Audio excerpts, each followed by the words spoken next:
Hello everyone, स्वागत है आप सभी का एक और नए लेक्चर में। Class 10th maths all India CBSE board exams की प्रिपरेशन कर रहे हैं हम हमारे इस यूट्यूब चैनल पे। यूनिट वाइज हम सारी एक्सरसाइज प्लस एग्जाम्पल समझाता हूं मैं इस यूट्यूब चैनल पे।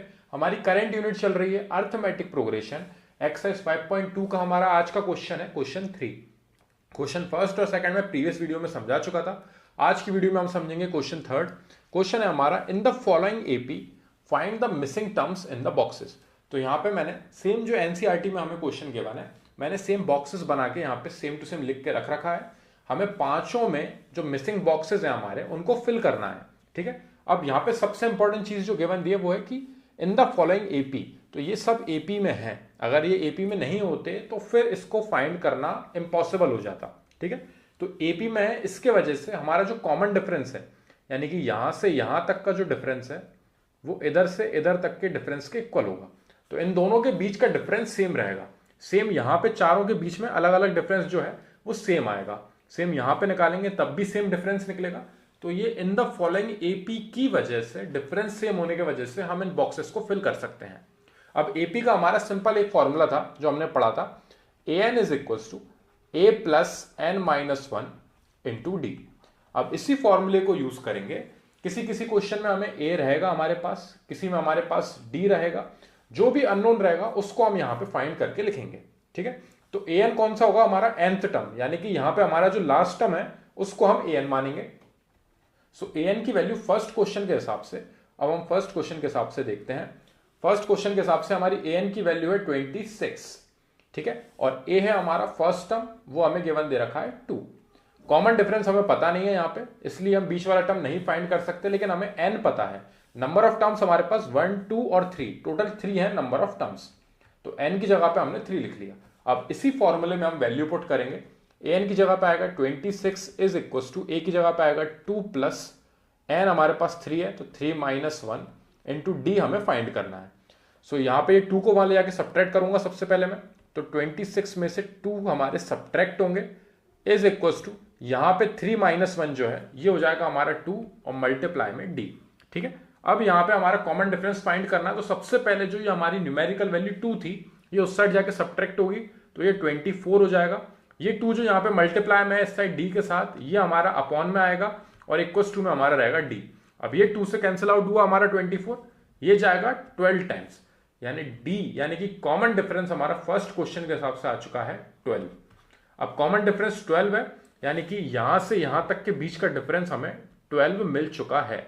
तो 2 में 12 ऐड करेंगे तो 14 आ जाएगा हमारा वो न्यूमेरिकल वैल्यू जो मिसिंग बॉक्स यहां पे फिल होगी। ठीक है, सो डी हमारा 12 आया है।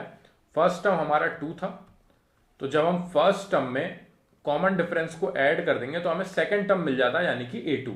सो 2 में हम 12 ऐड करेंगे तो हमें मिल जाएगा यहां पे A2 की वैल्यू जो कि आई है 14। सो फर्स्ट क्वेश्चन में हमारा जो बॉक्स था मिसिंग बॉक्स वो होगा हमारा 14। ठीक है, सेकंड क्वेश्चन पे बढ़ते हैं। अब हम सेकंड क्वेश्चन की बात करेंगे यहाँ पे। सो सेकंड क्वेश्चन में देखिए आप, यहाँ पे हमारे पास नंबर ऑफ टर्म्स 4 हो चुके हैं, 1, 2, 3, 4। ठीक है, और ए एन यहाँ पे हमारा है 3। ठीक है, लास्ट टर्म जो हमारा चल रहा है वो हमारा ए एन है। यहाँ पे जो आगे वाला बॉक्स है वो हमारा फर्स्ट टर्म है। तो फर्स्ट वाले क्वेश्चन में 2 था, यहाँ पे हमारा फर्स्ट टर्म अननोन है। ठीक है, तो यहाँ पे अननोन है इसलिए हम इसको यूज नहीं कर पाएंगे, इसलिए हम सेकंड टर्म की हेल्प लेंगे। तो यहाँ पे हम इन 3 को कंसीडर करेंगे, इन 3 को कंसीडर करके हम क्वेश्चन को सॉल्व करेंगे। ठीक है, अब ये यहाँ पे समझना, जब भी आपको फर्स्ट टर्म गिवन नहीं रहेगा तो हम उसको छोड़ के बाकी के टर्म्स को काउंट करा करेंगे। ठीक है, सो इस एपी के हिसाब से हमारा फर्स्ट टर्म है 13, जो हमारा फर्स्ट बॉक्स है उस पर भी वर्क करेंगे अभी, लेकिन उससे पहले जहां से हमें न्यूमेरिकल वैल्यू गिवन दे रखी है वहां से हम काउंट करके हमारे पास नंबर ऑफ टर्म्स जो है वो 3 है। तो n इज इक्वल टू 3। ठीक है, और ए एन है हमारे पास 3। देखिए नंबर ऑफ टर्म्स 1, 2, 3, ये 3 है हमारे पास, और ए एन जो हमारा लास्ट टर्म है वो भी 3 है। तो यहां पे कंफ्यूज मत होना। और 13 हमारा फर्स्ट टर्म है, क्योंकि हम फर्स्ट वाले बॉक्स को अभी ध्यान में नहीं रख रहे हैं, उसको हम कंसिडर नहीं कर रहे हैं। अब यहां पे हम कॉमन डिफरेंस फाइंड करेंगे। सबसे पहले वही formula, a N is equal to A plus N minus 1 into में डी। ठीक है, अब ए एन की जगह पे हमारी वैल्यू आएगी प्लस का 3। ए यहां पे हमारा 13 है, अगर हम इसको कंसीडर कर लेते तो हमारे पास ए अननोन रहता और हमारे पास नंबर ऑफ टर्म्स तो 4 हो जाते, लेकिन ये ए अननोन की वजह से ए और डी दो अननोन वैल्यू आ जाती तो उसको सॉल्व नहीं कर पाते।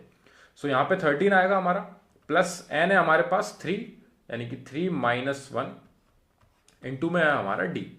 अब ये 13 को हम 3 के पास भेजेंगे, ये 13 3 के पास जाएगा, तो यहाँ पे मैं नेक्स्ट स्टेप यहाँ पे लिख रहा हूँ, ये 3 में से 13 होगा सब्ट्रैक्ट, ये एरो लगा दिया है मैंने, ये 3 में से 13 होगा सब्ट्रैक्ट इज इक्वल्स टू यहाँ पे 3 माइनस 1 ये हो जाएगा 2 और मल्टीप्लाई में है हमारा डी, यानी कि 13 में से 3 जाएंगे तो माइनस का 10 बचेगा और ये 2 जो है यहाँ पे मल्टीप्लाई में था डी के साथ, तो यहाँ पे आ जाएगा अपॉन में इज इक्वल्स टू डी। ये 2 से कैंसिल आउट हुआ 5 टाइम्स, यानी कि हमारा कॉमन डिफरेंस डी आ चुका है माइनस का 5। अब हमारे पास माइनस का 5 है, अब हम बीच वाला टर्म यहां से निकाल लेंगे। देखिए फर्स्ट टर्म हमारा 13 है, तो यहां पे -5 कर देंगे, हम -5 कर देंगे तो हमारा अगला टर्म आ जाएगा, यानी कि 13 में से माइनस कर देंगे हम 5, तो हमारा नेक्स्ट टर्म कितना आ जाएगा 8। तो हमारा ये वाला टर्म 8 आ चुका है। अब देखिए जब हमने इस साइड डायरेक्शन में गए तो हमारा कॉमन डिफरेंस जो था, वो था माइनस का 5, ठीक है। अब मतलब यहां से यहां पे आए होंगे तब भी कॉमन डिफरेंस कितना होगा हमारा माइनस का 5, तो यहां पे ऐसी वैल्यू होगी जिसमें से 5 को सब्ट्रैक्ट करेंगे तो 13 आएगा, तो इसको आप जस्ट अपोजिट करोगे, 13 में +5 कर दोगे, जब आप +5 कर दोगे जब आप, तो आप इस टर्म पे पहुंच जाओगे। तो 13 में +5 करोगे यानी कि 18, सो 18 आई है आपकी वैल्यू यहां पे, और यहां पे आई है 8। अब आप देख सकते हो इसको, जो आपका 18, 13, 8, 3 जो है ये एक एपी में है और इसका कॉमन डिफरेंस जो है वो -5 है। 5 सब्ट्रैक्ट हुआ तो 13 आया, 5 सब्ट्रैक्ट हुआ तो 8 आया, और 8 में से 5 सब्ट्रैक्ट हुआ तो कितना आया आपका 3, यानी कि कॉमन डिफरेंस कितना है -5। क्योंकि फॉर्मूले के हिसाब से सेकंड टर्म फाइंड करने के लिए, A2 फाइंड करने के लिए ए में जो है वो कॉमन डिफरेंस को ऐड करते हैं हम, और इस बार जो है कॉमन डिफरेंस, अब ए हमारा 18 है और कॉमन डिफरेंस हमारा कितना है, कॉमन डिफरेंस है -5।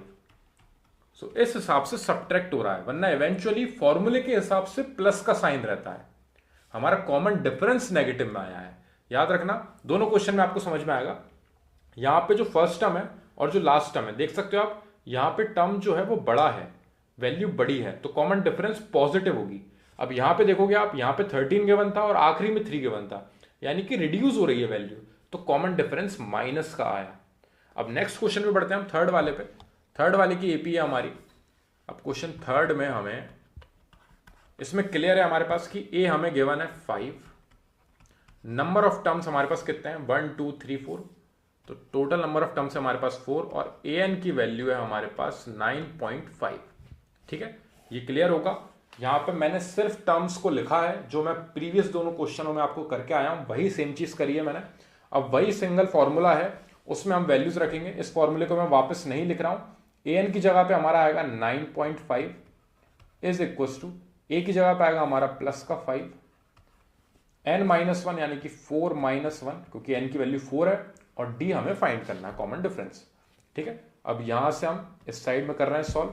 9.5 के पास सबसे पहले ये 5 आके सब्ट्रैक्ट होगा, यानी कि 9.5 माइनस 5 इज इक्वल टू 4-1, तो यहां पे कितना हुआ 3, और यहां पे हमारा कॉमन डिफरेंस यानी कि इनटू में d। अब 9.5 में से 4 सब्ट्रैक्ट और 5 सब्ट्रैक्ट होगा तो हमारा बचेगा 4.5। 4.5 is equal to 3 into d. ठीक है, यहां पे सबसे पहले 5 इधर भेजा, जो 9.5 से आके सब्ट्रैक्ट होगा।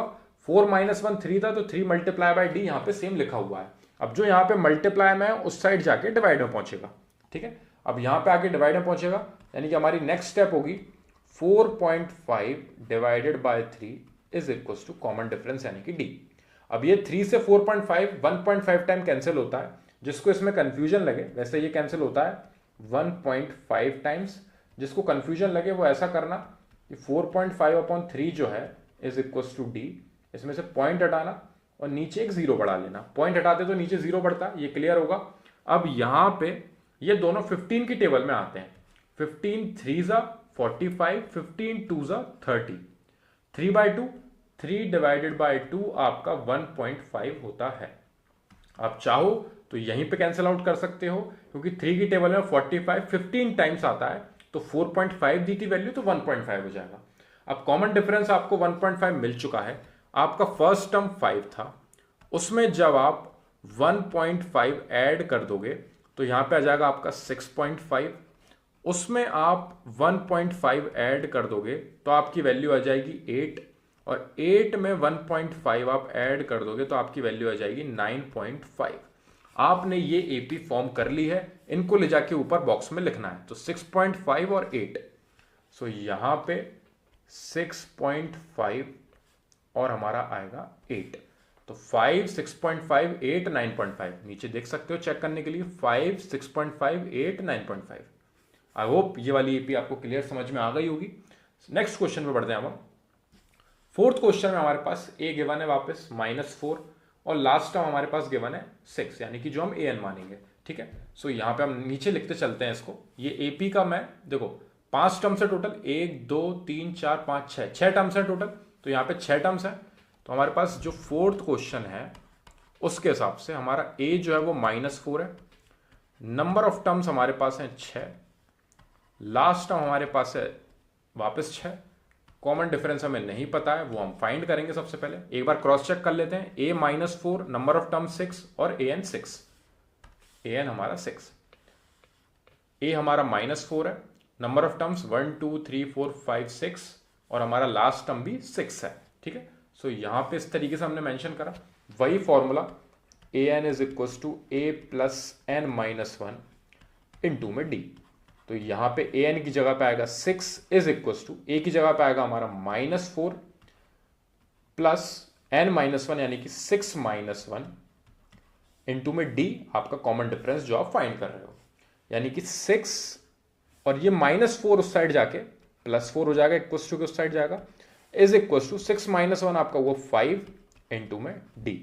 तो यहां पे ये ऐड होके हुआ 10, और 10 के पास ये 5 जो यहां पे डी के पास मल्टीप्लाई में है उस साइड डिवाइड में आ जाएगा, कैंसिल आउट होगा 2 टाइम्स, 5 टाइम्स 5, 5 1 5, 5 2 10। ठीक है, इज इक्वल टू डी, यानी कि आपकी कॉमन डिफरेंस डी की वैल्यू आ गई है 2। तो आपके पास फर्स्ट टर्म क्या था -4, -4 के बाद आपका जो नेक्स्ट टर्म है उसमें जब आप 2 ऐड कर दोगे तो अगला टर्म आएगा आपका -2, उसमें जब आप 2 ऐड कर दोगे तो आपका अगला टर्म आएगा 0, उसमें जब आप 2 ऐड कर दोगे तो आपका नेक्स्ट टर्म आएगा 2, वापस 2 ऐड किया तो आपको मिलेगा 4, और वापस 2 ऐड करोगे तो आपको मिलेगा 6, जो कि आपका है लास्ट टर्म ए एन। ठीक है, टोटल 6 टर्म थे, -4 और 6 हमें पता था फर्स्ट और लास्ट टर्म, बाकी के 4 फाइंड करने थे, उसके लिए कॉमन डिफरेंस 2 फाइंड किया, और फिर हम 2 2 ऐड करते चले गए तो हमें सारे टर्म्स मिल गए। तो -2 0 2 4 ये हम ऊपर ले जाके बॉक्स में भर देते हैं। यहां पे आ जाएगा -2 0 2 4। अब आप देख सकते हो +2 होता जा रहा है, तो आपकी ये एपी के आप लास्ट टर्म तक पहुंच रहे हो, यानी कि आपने एपी अच्छे से फिल करी है, कोई भी इसमें इशू नहीं है। लास्ट क्वेश्चन पे बढ़ते हैं हम। अब लास्ट क्वेश्चन है वही सेम चीज है कि यहां पे ए की वैल्यू हमें नहीं पता है, इसलिए हम सिर्फ 5 टर्म्स को कंसीडर करेंगे, जैसे हमने ऊपर किया था। हमने सिर्फ इन 3 टर्म्स को लिया था और फिर वैल्यू फाइंड करके उसको यहाँ पे रेसिप्रोकल, यहाँ पे मतलब यहाँ पे माइनस हो रहा था तो यहाँ पे प्लस करके हमने वैल्यू लिख दी थी। अब सेम चीज देख सकते हो आप, यहाँ पे ये वाला टर्म जो है वो पॉजिटिव है और ये वाला नेगेटिव है, यानी कि यहाँ पे कॉमन डिफरेंस आपका नेगेटिव आएगा। ठीक है, तो टोटल 5 टर्म्स है। फर्स्ट टर्म हमारे पास 38 है, तो हम इसको इस हिसाब से सॉल्व करेंगे। तो मैं 38 और -22 कंसीडर करूंगा, और नंबर ऑफ टर्म्स हमारे पास है 5। तो नीचे क्वेश्चन पे आते हैं। फिफ्थ वाले में हमारा ए जो है वो है 38, नंबर ऑफ टर्म्स हमारे पास 5 है, और हमारा जो लास्ट टर्म ए एन जो है हमारा वो है -22। एक बार क्रॉस चेक कर लेते हैं, 38 5 और -22, 38 5 और -22। ठीक है, अब यहां पे ए एन का फॉर्मूला वही एक बार और लिख लेते हैं। A N is equal to A plus N -1 multiply में डी। ए एन की जगह पे हमारा आएगा -22 इज इक्वल टू, ए की जगह पे आएगा हमारा 38 प्लस एन की जगह पे आएगा 5 -1 इंटू डी, आपको जो फाइंड करना है। अब यहां पे 22 है माइनस का, ये 38 उस साइड आएगा, तो -22 के पास -38 एक्स्ट्रा आ चुका है। जो चीज़ यहाँ पे पॉजिटिव थी उस साइड जाके नेगेटिव होगी। इज इक्वल टू 5 - 1 आपका हुआ 4 मल्टीप्लाई में डी। यानी कि नेक्स्ट स्टेप आपकी आएगी, ये -22 और -38 ऐड होंगे तो ये हो जाएगा आपका -60। दोनों ऐड होंगे, दोनों नेगेटिव है, ठीक है। और जो हमारा आंसर आएगा वो भी नेगेटिव आएगा दोनों को ऐड करने के बाद, -60। और ये 4 जो डी के साथ मल्टीप्लाई में है यहाँ पे अपॉन में आ जाएगा, इज इक्वल टू डी। और 4 से कैंसिल आउट होगा ये 15 टाइम्स, यानी कि आपका कॉमन डिफरेंस जो है वो आ चुका है -15। मैंने आपको बोल दिया था वैल्यू डिडक्ट हो रही है तो कॉमन डिफरेंस आपका नेगेटिव आएगा, क्वेश्चन की स्टार्टिंग में बोला था। अब यहाँ पे आपका फर्स्ट टर्म 38 है, फर्स्ट टर्म 38 है, उसमें से जब आप माइनस कर दोगे 15, आप यहाँ पे डिडक्ट कर दोगे 15, तो आपका नेक्स्ट टर्म आएगा 10 डिडक्ट करोगे तो आपका आएगा 28, और 28 में आप 5 और सब्ट्रैक्ट करोगे तो आपका आएगा 23। अब यहाँ पे 23 में से जब हम एक और बार सब्ट्रैक्ट करेंगे 15 को -15, तो 23 में से 10 सब्ट्रैक्ट करोगे तो आपको मिलेगा 13, 13 में से 5 और सब्ट्रैक्ट करोगे तो मिलेगा आपको 8। फिर उसके बाद नेक्स्ट टर्म पे बढ़ेंगे जब हम, तो माइनस करोगे 15, -15 करने के वजह से देखो आप 8 सब्ट्रैक्ट हो जाएगा तो आपको मिलेगा 0, और कितना और बचेगा 7, तो माइनस का 7 आ जाएगा यहाँ पे वैल्यू। और -7 में -15 और करोगे तो देखो -7 में आप -10 करोगे तो आपको मिलेगा -17, और -17 में 5 और सब्ट्रैक्ट करोगे तो आपको मिलेगा -22, जो आप देख सकते हो आपका लास्ट टर्म है। तो आप यहां तक तो पहुंच गए हो, लेकिन हमें एक और बॉक्स आगे खाली था, तो उस तक पहुंचने के लिए यहां पे तो सब इजी है, यहां पे सब क्लियर है। अब यहां से -15 और हुआ होगा तब जाके 38 आया था, तो जस्ट उल्टा कर दीजिए, यहां पे 15 ऐड कर दीजिए। अब 38 में 15 ऐड करेंगे तो 38 में 10 ऐड करोगे तो आपका आएगा 48, और 48 में आप 5 और ऐड कर दोगे तो आपको मिलेगा 53। सो 53 आपका फर्स्ट टर्म होगा, 38 सेकेंड, देन 23, 8 - 7 माइनस का 22, ठीक है। ऊपर फिल कर लेते हैं अब हम, यहां पे आएगा 53, यहां पे आएगा 23, यहां पे आएगा आपका प्लस का 8, यहां पे आएगा आपका माइनस का 7। अब एक बार क्रॉस चेक कर लीजिए, क्योंकि फिल करते समय आपको कहीं पे भी गलती नहीं करनी। 53, 23, 8 - 7, 53, 23, 8 - 7, ये सारे आपके फाइंड हो चुके हैं जो आपको फिल करके बताने थे। अब चाहो तो एनसीईआरटी में एक बार चेक कर लेना, सारे आंसर्स आपके सही निकले हैं। आई होप मैंने कहीं पे भी गलती नहीं करी होगी, कैलकुलेशन मिस्टेक लगे आपको तो मेरे को कमेंट सेक्शन में जरूर डिस्क्राइब कर देना कि भैया आपने कहीं पे कोई गलती कर दी थी। वैसे सारे एपी में फॉर्म हुए हैं, यानी हमने कहीं भी गलती कोई नहीं करी है 100%, ठीक है। आई होप ये क्वेश्चन आपको समझ में आया हो। इसमें 5 आपके fill in the blanks type question थे। अगर यहाँ पे इस तरीके से क्वेश्चन मिलता है तो आपको ये सिर्फ फिल करके आने पड़ेंगे, आपको ये सब करके नहीं बताना पड़ेगा। लेकिन अगर वो आपको इस तरीके से पर्टिकुलर एक क्वेश्चन देते हैं 2 मार्क्स में, तो आपको क्या करना है, आपको उसका सॉल्यूशन करके बताना पड़ेगा इस तरीके से, और फिर उसको आपको फिल करना पड़ेगा, ठीक है। एमसीक्यू में आएंगे तो आपको इसको रफ वर्क में करना है और इसको यहाँ पे लिख के आना है सिर्फ नंबर, ठीक है। कोई भी डाउट लगे आपको इस क्वेश्चन में तो जरूर मेरे को कमेंट सेक्शन में डिस्क्राइब करना, ताकि मैं उसको पहले सॉल्व कर सकूं और फिर हम नेक्स्ट क्वेश्चन पे बढ़ सकें। Thank you very much for watching this video.